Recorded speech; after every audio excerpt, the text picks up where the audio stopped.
11월 19일은 세계 아동학대 예방의 날이죠. 먼저 첫 소식은 법원으로 가보겠습니다. 영화 미스백의 판박이 사건으로 공분을 샀던 창녕 아동학대 사건. 검찰은 부모에게 각각 징역 10년, 7년을 구형했습니다.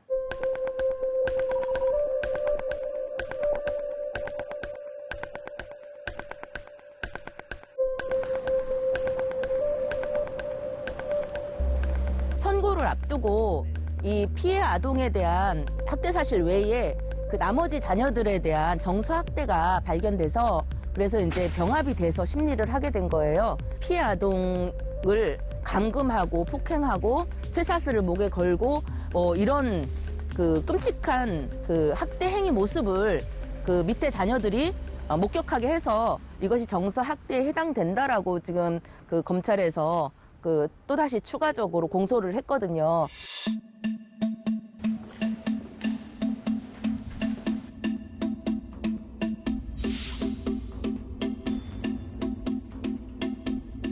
기사나 TV로 이렇게 막 접할 때보다 아는 내용을 듣는데도 막 가슴이 너무 떨리더라고요. 이해가 안 되는 거죠. 같은 부모로서도. 10년, 7년이 가혹하다고 하는데 뭐가 가혹한지 행복한 가정을 만들게 도와달라, 선처해달라고 하는데 남은 아이들을 위해서 다시 부모가 아이들한테 가는 게 진짜 행복한 건지. 저는 이 부부가 아이들을 훈육 지도하는 방법을 모르고 거기에 대해서 어떠한 개선의 여지도 없다고 보고 있어요. 이대로 아이들을 또 돌려보냈을 경우에 또 다른 아이가 학대당할 가능성도 굉장히 크거든요. 전문가들도 걱정하는 부분이에요. 심신미약 주장하고 반성 주장하고 초범 주장해서 아주 약한 처벌을 받고 다시 사회로 나와서 아이들을 데리고 갈까 봐 그게 가장 걱정이 돼요.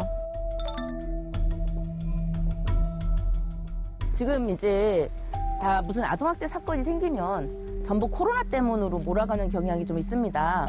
그러나 이것은 사회적 거리두기지 약자에 대한 거리두기가 아닌데 이 코로나 사태를 맞아갖고 이상하게 약자에 대한 거리두기를 합니다. 고위험 아동군에 대해서 우리가 잘 보살피지 못했기 때문에 우리가 그들의 안전을 묻지 않고 우리가 거리를 뒀기 때문에 그 아이들한테서 발생한다는 생각을 하고 있거든요. 이런 부분은 사실은 각 지자체에서 좀 반성해야 되는 부분입니다. 경남이 발견율은 또 최하위.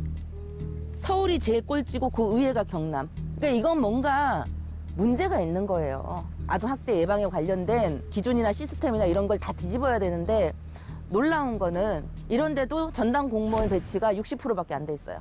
발견율은 낮고 학대 사망률은 높고 전국 최고고. 뭐 아동 친화 도시를 만드네, 아동이 행복한 도시를 만드네, 저 그런 얘기 많이 들었는데 무슨 노력을 해왔냐는 겁니다. 어떤 정책에 관련된 어떤 연구나 토론 한 번이 없었는데 그런 고민이 없는데 무슨 정책이 나오겠습니까?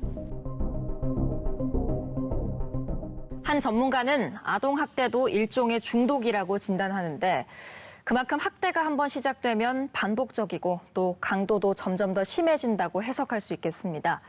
반복되는 아동학대, 당사자인 아동들은 어떻게 보고 있을까요? 오늘 진주교대 부설초등학교 이지호 학생 모시고 이야기 나눠보겠습니다. 어서 오세요. 안녕하세요. 네, 오늘 아동들을 대표해서 당사자의 입장에서 나오셨는데 어떤 마음으로 오셨나요?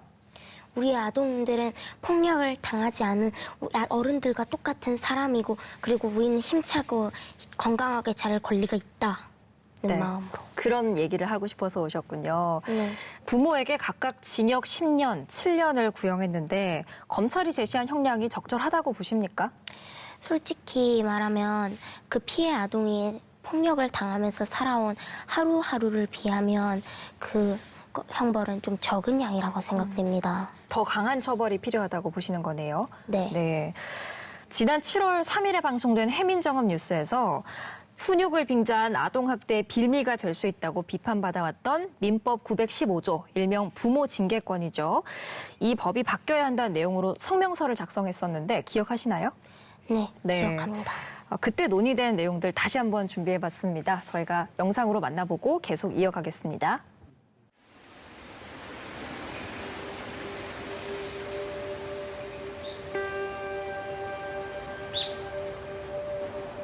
하나. 아이는 부모의 소유물이 아니며 하나의 인격체로 존중받아야 한다.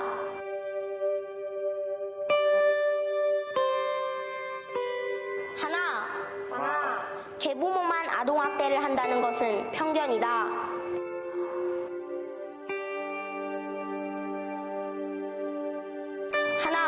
하나, 부모 징계권 때문에 아동들이 더 고통받는다면 이 법은 사라져야 한다.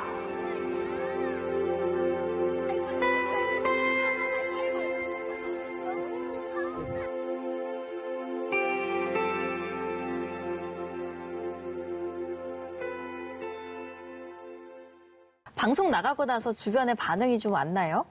아니, 제가 뭐 레고 같은 거를 만들고 방송에 나왔다는 것에만 관심이 있지 사람들은 그 외의 주제에 대해서는 저한테 한 번도 언급한 적이 없습니다. 아, 내용은 관심이 많이 없고 지호 학생이 나온 것에 좀 놀랐군요. 그 당시에 저 성명서를 쓰게 된 계기가 있었을 것 같아요. 저도 처음에는 창녕 어린이 아동 학대 사건에 대해서는 그렇게 신경 쓰지 않았습니다. 하지만 방송을 준비하고 또 토론을 하면서 그것에 대해서 많이 신경 쓰게 되었고, 그리고 우리 이 방송을 보는 사람들이 조금이라도 저 법에 대해서 알게 되고 아동들을 대하는 마음이 달라질 수 있도록 하는 마음에서 쓰게 되었습니다. 네, 그렇군요. 저는 저 성명서를 보면서 다 좋았지만 인상 깊은 부분이 특히나 있었는데 부모 징계권 때문에 아동들이 더 고통받는다면 이 법은 사라져야 된다. 이 부분이 참 와닿더라고요. 실제로 이 성명 발표 이후에 민법 915조 부모 징계권을 삭제하는 개정안이 마련됐습니다. 그 소식 들으셨어요? 네. 네. 듣고 기분이 어떠셨습니까? 꼭 바뀔 거라는 말은 없었지만 그래도 그 개정안이 나온 걸 보니 이제 부모 징계권이라는 이름 하에 학대받는 아동들이 점차 줄어들 것을 생각하니 기분이 좋습니다. 또 지호 학생 같은 친구들의 움직임 덕분에 좀 희망을 엿볼 수 있었던 그런 시간이었습니다. 네. 사실 법 조항뿐만이 아니고요. 우리 사회의 시선이라든가 아니면 시스템이 조금씩 변화하고 있다는 게 느껴지십니까? 네. 확실히 느낀 것은 옛날에 비해서는 확실히 아동들을 대하는 태도도 사람들이 많이 느리지만 바뀌고 있으며 하지만 아직 바뀔 점은 많다고 생각합니다. 또 지호 학생 어깨가 무겁겠네요. 네. 사실 부모들 중에서 이 민법 915조 조항을 삭제하는 걸 반대하는 분들도 계시거든요. 또 지호 학생 입장에서는 체벌과 훈육 어떻게 다르다고 보십니까? 체벌과 훈육은 확실히 다릅니다.